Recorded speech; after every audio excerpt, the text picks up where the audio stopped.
The screen bursts to life with a montage of beaming young faces illuminated by the glow of laptop screens. Children, ranging in age from perhaps 7 to 15, are clearly engrossed in their lessons. One girl excitedly answers a question about constellations, her hand shooting up virtually. A boy in another frame meticulously follows a coding tutorial, his brow furrowed in concentration, but a smile playing on his lips as the code compiles successfully. Laughter erupts from another corner of the digital classroom as Sarah, a young woman with kind eyes and an encouraging smile, shares a light-hearted anecdote related to the history lesson she's conducting. The setting, though unseen in full detail, hints at a simple but functional space, perhaps a community hall or a repurposed building, the focal point being the array of children connected through their devices. This is the Bright Futures Academy, a free online school providing education to underprivileged children in the remote, sparsely connected community of Oak Haven.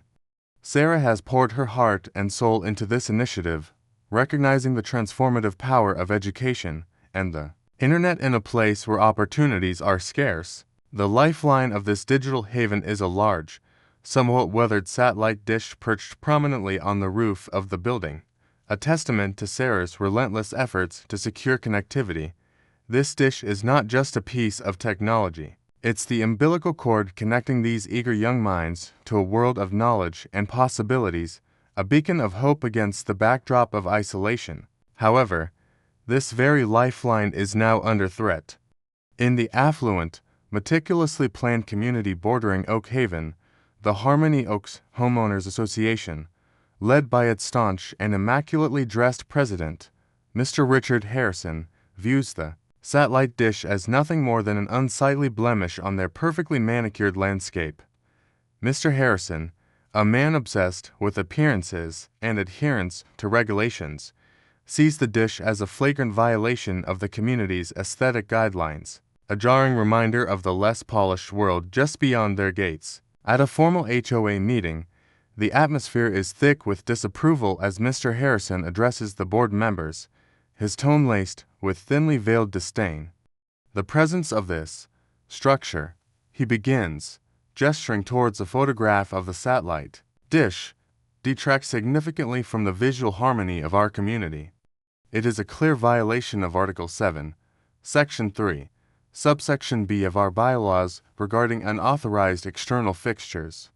Furthermore, he continues, his voice rising slightly, we have received numerous complaints from residents who believe its presence lowers property values. A chorus of murmurs and nods of agreement fills the room, each member picturing their pristine lawns and perfectly aligned hedges being somehow tainted by this distant piece of technology. Mr. Harrison, seizing the moment, proposes a formal notice. A violation be sent to the occupants of the building housing the dish, demanding its immediate removal within 30 days, failing which legal action would be pursued. The motion is swiftly seconded and passed with unanimous consent. Back at the Bright Futures Academy, the day is winding down. The students are logging off, their virtual classrooms slowly emptying, but the energy and excitement from their learning linger in the air. Sarah smiles, feeling a profound sense of fulfillment as she watches a recording of one of her students, a bright young boy named Mateo, excitedly explaining a concept he had just grasped. Suddenly, a knock echoes through the quiet building. Sarah opens the door to find a stern-faced man in a crisp suit holding a sealed envelope. Miss Sarah Jenkins, he inquires, his voice official and impersonal. I have a delivery for you. He hands her the envelope, its official HOA insignia stark against the white paper, and without another word, turns and walks away. Sarah stares at the envelope, a knot of apprehension tightening in her stomach. She slowly opens it, her eyes scanning the formal legal jargon within, the words notice of violation and immediate removal jumping out at her. The camera focuses on Sarah's face, her initial confusion slowly giving way to shock and then a steely resolve, the weight of the impending threat heavy in the silence of the now empty school. The final shot lingers on the notice, the 30-day deadline ominously clear, as the fate of the Bright Futures Academy hangs precariously in the balance. The official notice sat on Sarah's desk, its stark white paper and cold, legal language, a stark contrast to the colorful drawings and hopeful messages taped to the walls of the Bright Futures Academy.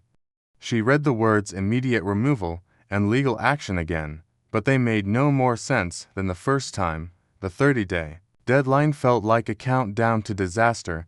The smiling faces of her students, so full of potential and curiosity, flashed in her mind. Mateo, the quiet boy who had just mastered his first line of code. Anya, the girl with a photographic memory for constellations. They were all depending on this school, on this satellite dish, on her. Giving up wasn't an option. Her first instinct was to reason with them, to make them see the good the school was doing. She found the HOA's contact information and made several calls, each one routing her through an automated menu until she finally reached a secretary who, with a voice as devoid of warmth as a computer, informed her that all communication must be in writing. Mr. Harrison does not meet with residents regarding violations. The voice droned, and the decision has been made by the board. Frustrated and facing a bureaucratic wall, Sarah felt a pang of despair. She was a teacher, not a lawyer. She knew how to inspire young minds, not how to fight a wealthy, powerful association. It was then that she remembered Elena Garcia, Mateo's mother, a formidable woman with a sharp mind who, she'd heard, had once been a legal assistant. Sarah called her, explaining the situation. Elena listened patiently, her voice firm and encouraging. "They are counting on you to give up, Sarah," she said. "That's how they operate, but we're not going to let them." The next day, Elena arrived at the school with a box of old legal texts and a laptop. "We're going to do a little research," she announced with a conspiratorial smile. They spent the next several days poring over the Harmony Oaks HOA bylaws, searching for any loopholes or inconsistencies. They found nothing. The bylaws were watertight, meticulously crafted to give the board, and by extension Mr. Harrison, absolute authority over a wide range of issues, from fence height to, as it turned out, external fixtures, while Sarah was deep in the legal weeds. The first aggressive act from the HOA came not from a letter, but from the power company. A technician arrived, claiming to be there for a routine inspection, and within an hour, the school's power was cut. "Faulty wiring," the man muttered vaguely before driving off. The power outage lasted for 5 excruciating hours, forcing Sarah to cancel classes for the day. She could see the distress on her students' faces as their screens went dark. This wasn't just a threat anymore, it was a direct attack. The incident fueled Sarah's resolve. She and Elena shifted their focus, moving from legal documents to public records and online news archives. They searched for anything related to Richard Harrison, the Harmony Oaks HOA, and the surrounding area. They found several articles about the development of Harmony Oaks, praising its exclusive nature and Mr. Harrison's leadership. But then, Elena found something else, a small article from a local newspaper, dated almost a decade ago, mentioning a failed land development project on the outskirts of Oak Haven. It had been shut down after public outcry and a complex legal battle. The developer's name was redacted, but a brief comment from a local resident mentioned the land speculator who tried to run roughshod over our community. Sarah and Elena dug deeper. They cross-referenced names and addresses, and a shocking truth began to emerge. Mr. Richard Harrison, the pillar of the Harmony Oaks community, was the very same land speculator. His company, a now-defunct shell corporation, had tried to buy up a large section of the remote land where the Bright Futures Academy was now located, with the intention of building a new luxury development. The project had failed, and Harrison had been forced to abandon it, his reputation tarnished. But the most damning evidence came from a recent public record search of land deeds. Mr. Harrison had, over the past year, been quietly buying up several parcels of land surrounding the school's property under a different corporate name. He owned all the adjacent land, and the Bright Futures Academy, a small island of community-owned property, was the only thing standing in the way of his new, grander scheme. The satellite dish wasn't just an eyesore, it was a symbol of the school's permanence, its vital connection to the world, and a physical impediment to his plans. Its removal was not about aesthetics or bylaws, it was about clearing the path. For his personal profit, Elena leaned back in her chair, the weight of the revelation sinking in. "He's not just the president of the HOA," she said quietly, her voice laced with a newfound anger. "He's a land grabber who's using the bylaws as a weapon. This isn't about rule following. This is personal." Sarah stared at the screen, a chilling sense of clarity washing over her. The battle wasn't against a faceless organization anymore. It was against one man, a man whose motive was greed and who would stop at nothing to get what he wanted. She looked at the image of the school, so peaceful and full of life, and felt the immense weight of the fight ahead. They had the truth, but how could they possibly use it against a man so powerful and so ruthless? The fight was no longer just about the satellite dish. It was about justice, and it was going to be a lot harder than she ever could have imagined. The weight of the truth felt heavier than any legal threat. Sarah and Elena sat in the now darkened school building, the glow of the laptop screen illuminating their faces as they stared at the land records. It wasn't about a dish, it was about greed. The satellite was just a physical object standing in the way of Mr. Richard Harrison's new, multimillion-dollar luxury development. The realization sent a cold shiver down Sarah's spine. They were not fighting an organization. They were fighting a man who saw her school and the community. It served as nothing more than a profitable piece of dirt. Elena, with her legal mind working in overdrive, suggested they needed more than just a theory. They needed a concrete connection, irrefutable proof that Mr. Harrison's old failed land deals were directly linked to his new one. She remembered an old friend, a former HOA board member named Mrs. Gable, who had been a vocal opponent of Harrison's and was unceremoniously pushed out years ago. Perhaps she had some answers. The next day, they drove to Mrs. Gable's small, cluttered home, a place filled with stacks of old newspapers and meticulously organized folders. The elderly woman, her eyes sharp despite her age, welcomed them cautiously.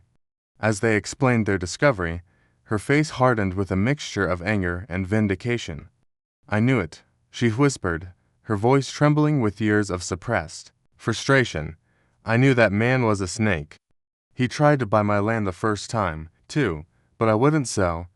Mrs. Gable led them to a dusty cabinet and pulled out a worn-out folder, its contents a treasure trove of forgotten history. Inside were old blueprints of the failed development, emails from Harrison's Shell Corporation, and, most importantly, a sworn affidavit from a former associate of Harrison's detailing his aggressive tactics and his continued interest in the Oak Haven land. The documents were a gold mine, providing a clear line from Harrison's past failures to his current attempt, and proving the HOA's bylaws were merely a cover for a personal land grab. As Sarah and Elena drove away with their new evidence, a menacing feeling began to settle over them. Harrison's silence since they started investigating was too perfect. He wasn't a man to stand idle by. That evening, as Sarah was packing up, she heard a strange noise from the roof. It was a faint, metallic scraping sound, followed by the soft crunch of footsteps. Fear gripping her, she quietly slipped outside and looked up. A shadowy figure was on the roof, a tool in his hand, dangerously close to the satellite dish's main cable. The man was not a technician. His movements were furtive, his intent malicious. Sarah's heart pounded in her chest. This was a direct escalation. It wasn't just a legal threat anymore. It was sabotage. She grabbed her phone, snapping a blurry photo of the man before he noticed her. He scrambled off the roof and disappeared into the night, leaving behind a cut wire and a terrifying message. The next morning, the school's internet was down. The students were disconnected, their expectant faces replaced by a blank screen. This wasn't a bureaucratic move. It was a personal attack designed to shut them down for good. Sarah, no longer just a teacher, but a target, realized the rules of the game had changed. Mr. Harrison wasn't just using the law, he was breaking it. The evidence from Mrs. Gable, which had seemed like their key to winning the legal battle, was now a dangerous weapon that could get her hurt. Elena, her face pale with worrying, insisted Sarah go to the police. But Sarah knew the police would see it as a petty dispute, an untraceable act of vandalism. Harrison had too much power, too many connections. They needed to fight his influence, not his hired thugs. A new plan began to form in her mind, a risky one, but perhaps their only option. They couldn't fight him in the courts, and they couldn't fight him in the shadows. They had to fight him in the light. They had to use the one thing he couldn't control, public opinion. They would take the evidence from Mrs. Gable, the damning proof of his greed and corruption, and present it not to a judge, but to the community, to the media, and to the world. They would turn his carefully crafted image as a respected community leader into a public disgrace. Sarah looked at the folder of documents in her hand, the old blueprints and the signed affidavit. She thought of the fear she felt last night and the determination in her student's eyes. She would not let this man win. The final shot is of Sarah, phone in hand, looking at the blurry photo of the saboteur. Her face is a mask of steely resolve, the fire of a protector now burning fiercely in her eyes. The quiet battle had just become a very public war. The community hall was packed, the air thick with tension and the low hum of nervous chatter.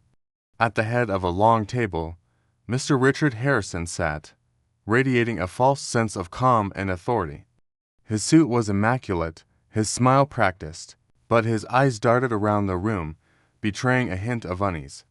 He knew Sarah was here, and he knew she had been digging. Next to her, Elena sat with a thick folder of documents clutched in her hands, her expression one of steely resolve. Harrison tapped the microphone, his voice echoing through the hall. "Thank you all for coming. This meeting is to address a minor, but pressing issue regarding the Harmony Oaks bylaws and an unsightly external fixture. It is a simple matter of maintaining our community's aesthetic standards and preserving property values." He spoke with the familiar ease of a man who had won countless arguments, his words designed to dismiss the very real issue at hand. He called Sarah to the front, and she walked to the podium with a quiet dignity. She didn't lead with anger or accusations.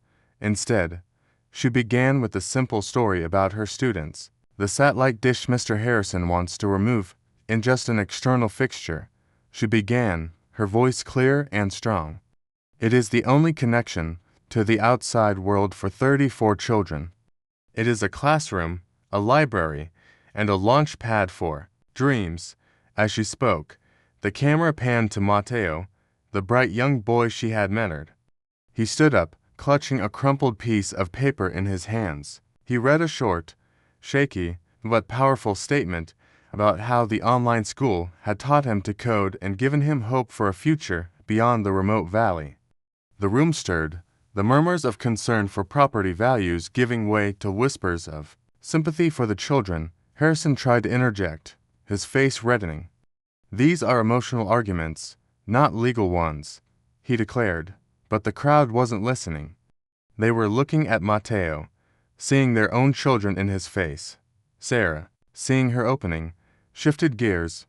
"Mr. Harrison is right," she said, her voice now filled with a quiet fury. "This isn't about aesthetics. It's about something else entirely." She turned to Elena, who stood up and placed the folder on the table. "This is not about an unsightly dish. It's about this." Sarah held up a copy of a land deed. The ink faded, but the details clear. She revealed the old blueprints and the new land acquisitions, all pointing to Mr. Harrison's grand plan for a new luxury development. She pointed to a map, showing the school's property as the last remaining obstacle.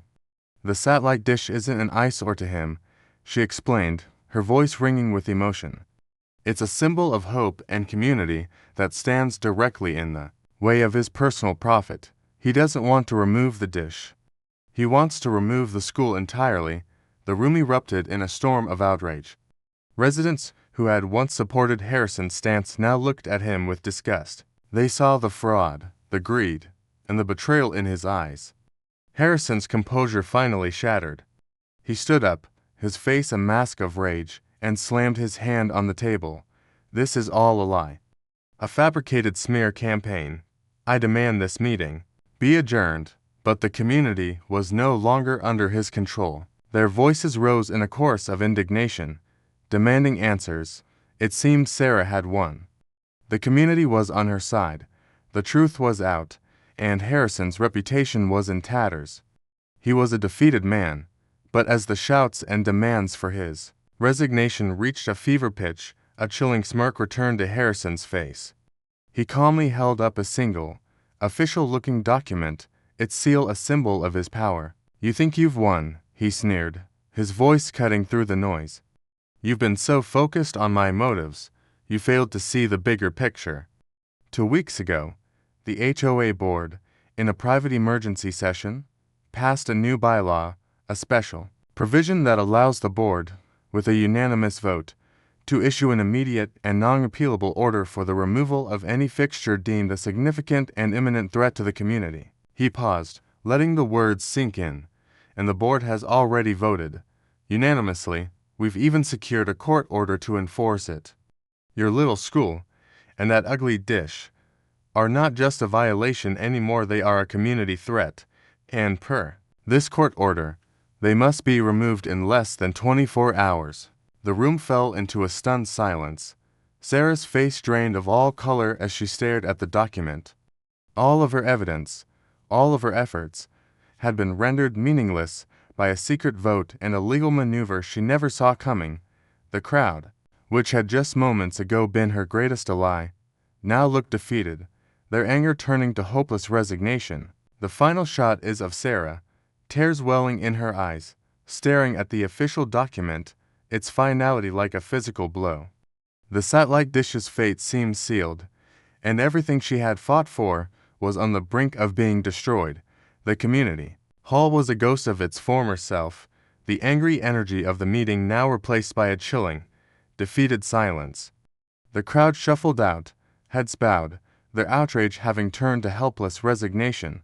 Sarah stood alone, the official court order, a cold, hard document of Harrison's final victory, burning a hole in her hand. The shock had given way to a profound sense of failure.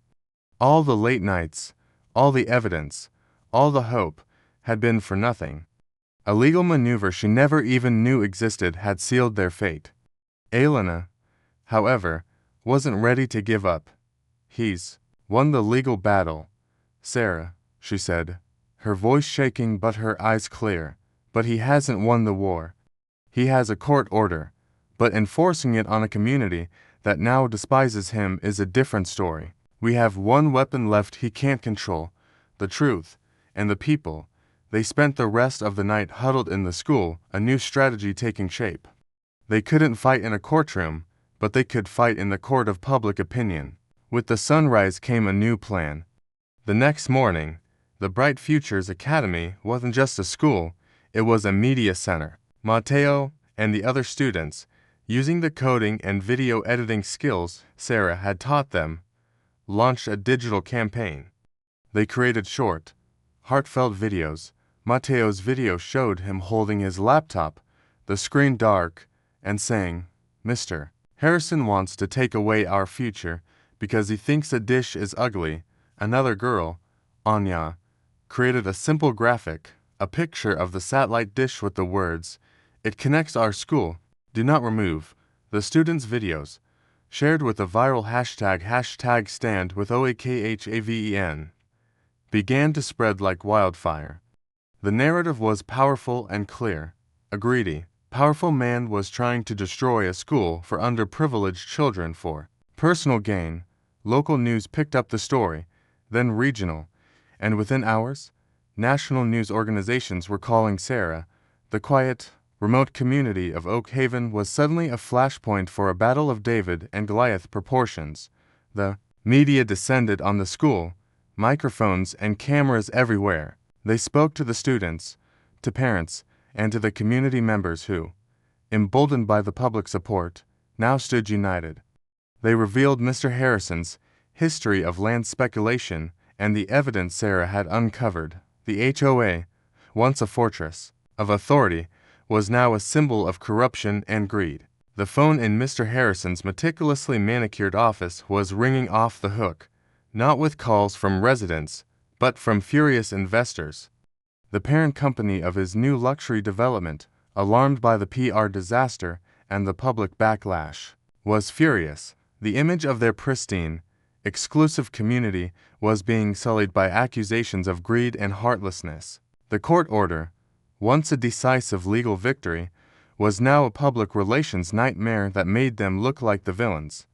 On the afternoon of the deadline, a convoy of news vans was parked outside the school, a crowd of community members, holding signs that read our dish, our future and education over greed, stood guard.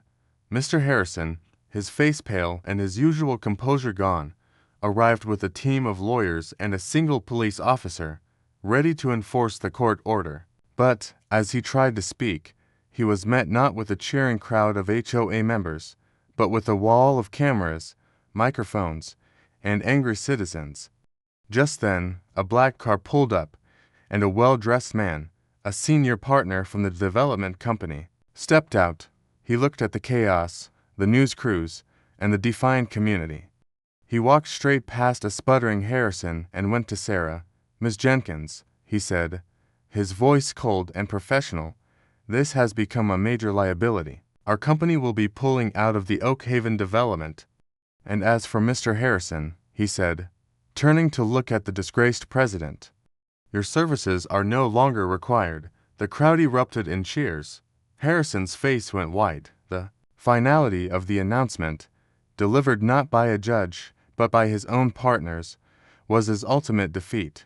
The HOA board, facing a revolt and a media firestorm, held an emergency meeting and, in a unanimous vote, rescinded their original decision. The satellite dish was safe. A few weeks later, the school held a small celebration. The satellite dish, now a symbol of resilience, was decorated with ribbons and a new banner that read "Bright Futures." A new, community-focused HOA board was elected, and the Harmony Oaks and Oak Haven communities began to build bridges for the first time. Mr. Harrison was a disgraced outcast, his schemes ruined, his reputation in tatters. The story ends with Sarah standing among her students, the sun glinting off the now cherished satellite dish. They are all connected again, learning and laughing. Mateo, no longer shy, tells her about a new program he's building, one that will help other remote communities get online. The school, once on the brink of closure, was now stronger than ever, a beacon of hope not just for its students, but for an entire community that had learned the true power of standing together.